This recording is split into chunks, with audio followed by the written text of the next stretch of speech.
सबक नंबर 15 सेवाग्राम। वर्धा शहर से कुछ दूर एक छोटा सा गांव सेवाग्राम है।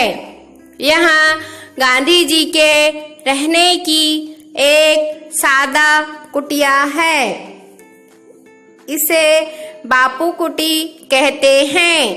ये मिट्टी और बांस की बनी एक झोपड़ी है। इसकी छत कवेलू की है। इसमें महलों जैसी रौनक और खूबसूरती नहीं, मगर इसे देखने के लिए दूर दूर से लोग आते हैं। बापू कुटी में गांधी जी ने अपनी जिंदगी के आखिरी 11 बरस गुजारे थे।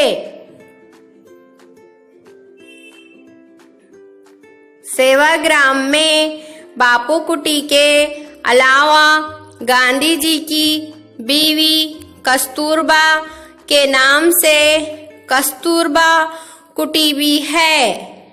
यहाँ दूर दूर से आए हुए मेहमानों के ठहरने के लिए मेहमान खाना भी बनाया गया है। ये सारे मकानात बहुत ही सादा हैं। आओ बापू कुटी में चलें। देखो, दरवाजे के पास बापू की लाठी रखी है। इधर दाएं जानिब बापू बैठते थे। पास ही उनका चरखा है। उसी पर वो सूत काटते थे। इस शीशे की अलमारी में बापू का कलमदान, चश्मा और घड़ी है। यहाँ पत्थर के बने हुए 3 बंदर भी है, जो इशारों से बताते हैं कि बुरा मत देखो, बुरा मत कहो, बुरा मत सुनो। एक चौकी पर गांधी जी की कंदील रखी है। गांधी जी के जमाने में कुटिया में बिजली की रोशनी नहीं थी, इसलिए आज भी वहाँ बिजली का इंतजाम नहीं है। हर चीज वैसी ही है जैसी गांधी जी के जमाने में थी। बापू की हर चीज सादा थी। वो सादा खाना खाते थे। उनका लिबास भी सादा होता था। बड़े नेक इंसान थे। लोगों से कहते, सच कहने से मत डरो। जरा कुटिया की दीवारें देखो। जगह जगह तख्तियां लगी हुई हैं। हर तख्ती पर किसी न किसी मजहब की दुआ लिखी हुई है। गांधी जी हर मजहब की इज्जत करते थे। वो हिंदू, मुस्लिम, सिख, ईसाई सबसे प्यार करते थे। आओ अब कुटिया के बाहर चले। देखो, पीपल के उस पेड़ के नीचे गांधी जी बैठते थे। यहीं हर मजहब की दुआ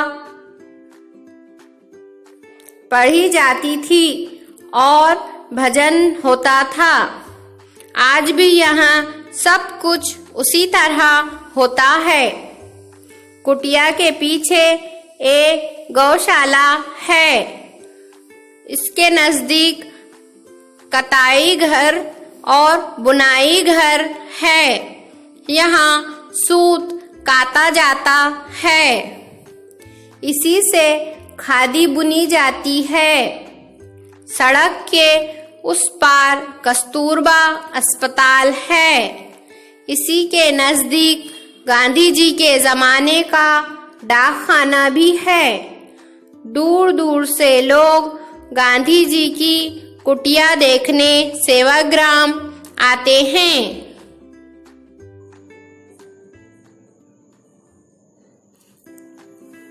एक जुमले में जवाब लिखो। सवाल नंबर 1, गांधी जी कहाँ रहते थे? जवाब, गांधी जी कुटिया में रहते थे। सवाल नंबर 2, बापू कुटी में गांधी जी ने कितने वर्ष गुजारे? जवाब, बापू कुटी में गांधी जी ने 11 वर्ष गुजारे। सवाल नंबर 3, गांधी जी की कुटिया में कौन सी चीजें रखी हुई हैं? जवाब, कुटिया में लाठी, चरखा, शीशे की अलमारी, कलमदान, चश्मा, घड़ी और 3 बंदर हैं। सवाल नंबर 4, हर तख्ती पर क्या लिखा हुआ है?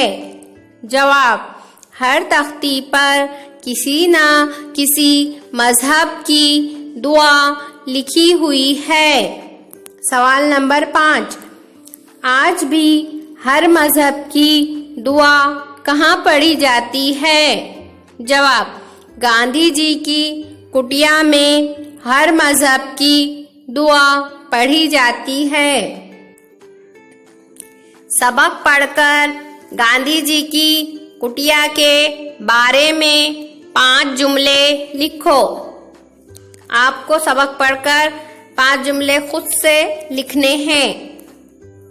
इन लफ्जों को अपनी ब्याज में खुशखत लिखो। कुटिया, कलमदान, चौकी, कंदील, गौशाला, कताई घर, बुनाई घर, इन लफ्जों को अपनी किताब में लिखिए। अच्छा और खुशखत लिखिए। दी हुई मिसाल के मुताबिक नीचे दिए हुए लफ्जों के आखिर में खाना लगाकर लफ्ज बनाओ। मिसाल, डाक खाना, डाक खाना यानी डाक में खाना लगा दिए तो डाक खाना बन गया। अब इन लफ्जों में हमें ऐसे ही खाना जोड़ना है। दवा, दवा के साथ जोड़ेंगे खाना।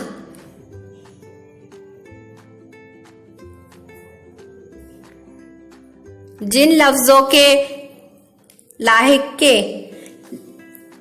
लफ्जों के आखिर में लफ्ज लगाकर नया लफ्ज बनाते हैं, ऐसे नए लफ्ज को लाहिके कहते हैं।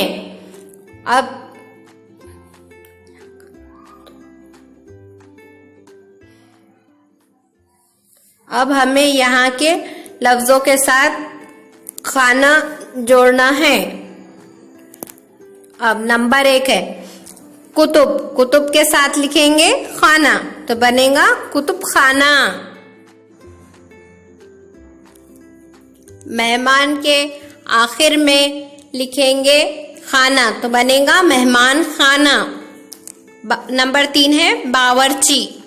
बावर्ची के आगे लिखेंगे खाना तो बनेगा बावर्ची खाना। नंबर 4 डाक। डाक के आगे लिखेंगे खाना तो बनेगा डाक खाना। नंबर 5 गरीब। गरीब के आगे लिखेंगे खाना तो बनेगा गरीब खाना। नंबर 6 पागल। पागल के आगे लिखेंगे खाना तो बनेगा पागल खाना। नंबर 7 छाप। छाप के आगे लिखेंगे खाना तो लफ्ज बनेगा छाप खाना। नंबर 8 मुर्दा। मुर्दा के आखिर में लिखेंगे खाना तो बनेगा मुर्दा खाना। नंबर 9 तह। तह के आखिर में लिखेंगे खाना तो बनेगा तह खाना। नंबर 10 मह। मह के आगे लिखेंगे खाना तो बनेगा मह खाना। नंबर 11 कैद। कैद के आगे लिखेंगे खाना, तो बनेगा कैद खाना। नंबर 12 दवा, दवा के आगे लिखेंगे खाना, तो बनेगा दवा खाना।